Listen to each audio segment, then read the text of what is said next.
They told me it was impossible, that no army in history had ever crossed the Granicus River against the Persians and lived to tell the tale. The current was too strong. Their cavalry waited like a wall of iron.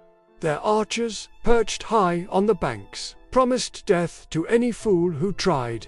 Even my most loyal generals urged me to reconsider. They spoke of patience. They spoke of caution. They spoke of fear, dressed as wisdom.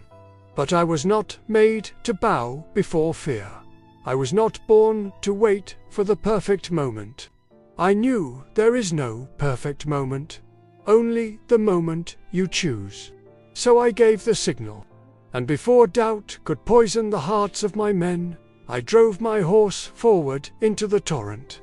The icy water crashed against me, dragging at my armor, threatening to pull me under. Arrows fell like rain, the hiss of death surrounding me. For a heartbeat, I heard silence.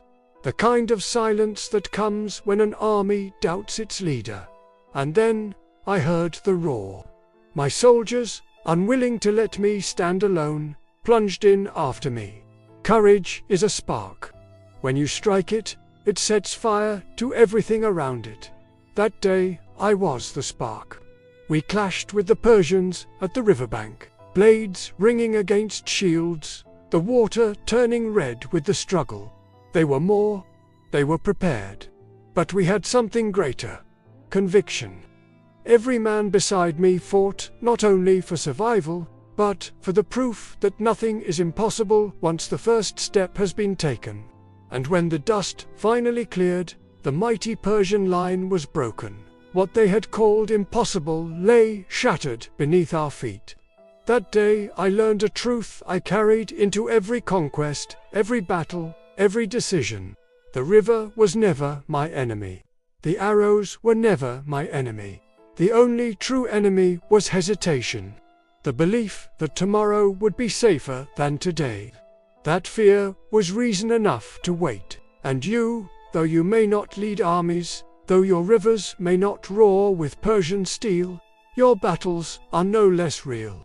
Your rivers are the doubts that tell you you're not ready. The voices that whisper you should wait. The fear that drowns your ambition before it even breathes. But hear me, there is no right time. There is only now, when you step forward, even when the current is against you, even when the odds mock you. You show the world the strength of your will. And once you move, once you leap, others will follow. The world bends to the ones who act. So whatever river lies before you, don't wait, don't hesitate, be the spark. Leap first, and prove to yourself, and to the world, that the impossible was only waiting for your courage.